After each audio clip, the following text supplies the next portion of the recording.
வணக்கங்க. இன்றைக்கி மிஸ்ஸஸ் சம்பூர்ணா சேனலில் என்ன பார்க்கலாங்கன்னா, உடம்புக்கு ஆரோக்கியமான சிவப்பு அவல் உப்புமா பார்க்கலாங்க. இது வந்து சுகர் பேஷண்ட்லாம் சாப்பிட்லாங்க. அதுக்கு தேவையானது என்னென்னா, இந்த கப்பில் ஒரு கப்பு அவல் எடுத்து ஒரு 10 நிமிஷம் ஊற வச்சு அள்ளி வச்சுருக்குறேங்க. இந்த அளவுக்கு ஆயிடுச்சுங்க. நல்லா ஊற வச்சுக்கணுங்க. ஒரு 10 நிமிஷம் நல்லா ஊறணுங்க. ஊறினதுக்கப்புறம் நல்லா தண்ணி வடிகட்டி இப்படி வச்சிடலாங்க. அதுக்கப்புறமேல அதுக்கு தேவையானது என்னென்னா, 2 பெரிய வெங்காயம் நறுக்கி வச்சுக்கிறேங்க. தக்காளி பழம் 1 நறுக்கி வச்சுக்கிறேங்க. வேர்க்கடலை ஒரு 4 ஸ்பூன் எடுத்து வச்சுக்கிறேங்க. கருவேப்பிலை, கொத்தமல்லி தலைங்க, ஒரு பூண்டுங்க. இது எப்படி செய்கிறதுன்னு காட்டுறேன் வாங்க. பாருங்க, இப்படி ஒரு வடச்சட்டி எடுத்து வச்சுக்கலாங்க. தேவையான அளவுக்கு எண்ணெய் ஊற்றிக்கலாங்க.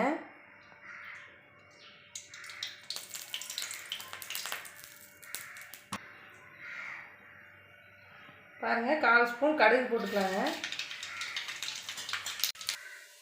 கடலைப்பருப்பு ஒரு 2 ஸ்பூன் போட்டுக்கலாங்க. கடலைப்பருப்பு பருப்பு அப்போ தான் நல்லா டேஸ்ட்டாக இருக்குங்க. பாருங்கள், அடுத்தது காரத்துக்கு தகுந்த மிளகாய் போட்டுக்கலாங்க. அடுத்து வெங்காயம் போட்டுக்கலாங்க.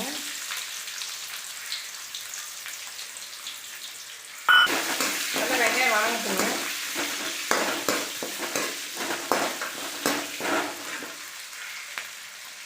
கருவேப்பிலை போட்டுக்கலாங்க.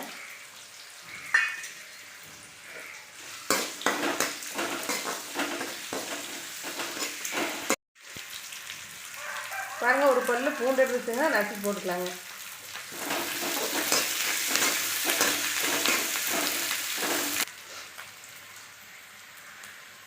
பாருங்கள், தக்காளி போட்டுக்கலாங்க.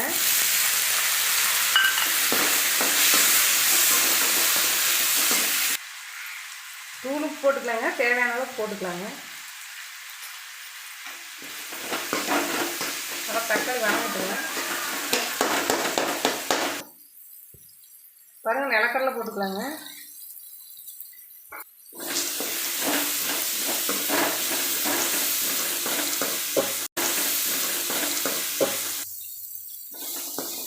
பாருங்கள், எல்லாம் போட்டு இந்த அளவுக்கு நல்லா வணக்கியாச்சுங்க.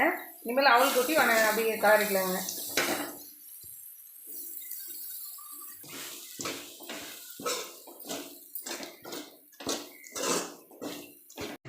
அவல் இருந்தால் போதுங்க, 10 நிமிஷத்தில் ரெடி பண்ணிடலாங்க ஒரு அவல் உப்புமா. இது சுகர் பேஷண்டெல்லாம் ஒரு வேளை டெய்லி ஒரு வேளை சாப்பிட்லாங்க. இல்லை வாரத்தில் ஒரு 3 நாளைக்கு சாப்பிட்டா கூட நல்ல சத்து இருக்குதுங்க. சிகப்பு அவலில் குழந்தைகளுக்கு செஞ்சு கொடுங்க. இந்த மாதிரி செஞ்சு கொடுத்தீங்கன்னா குழந்தையும் நல்லா சாப்பிடுவாங்க. பாருங்கள், நான் போட்ட உப்பு அந்த மசாலாவில் இறங்கிறதுக்கு லைட்டாக தண்ணி துவைச்சிக்கலாங்க. கொஞ்சம் லைட்டாக தண்ணி துவைச்சி நல்லா பருத்திக்கலாங்க. இந்த உப்பு காரமெல்லாம் நல்லா இறங்குதுங்க.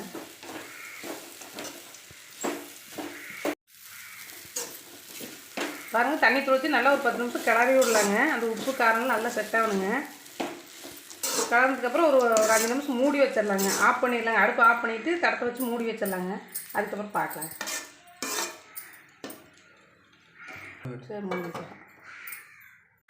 பாருங்கள், சுவையான அவல் உப்புமா ரெடி ஆயிடுச்சுங்க. இது கடலக்கொட்டையெல்லாம் போட்டு செஞ்சுக்கிறனால இன்னும் அதனுடைய சத்து அதிகமாக இருக்குங்க.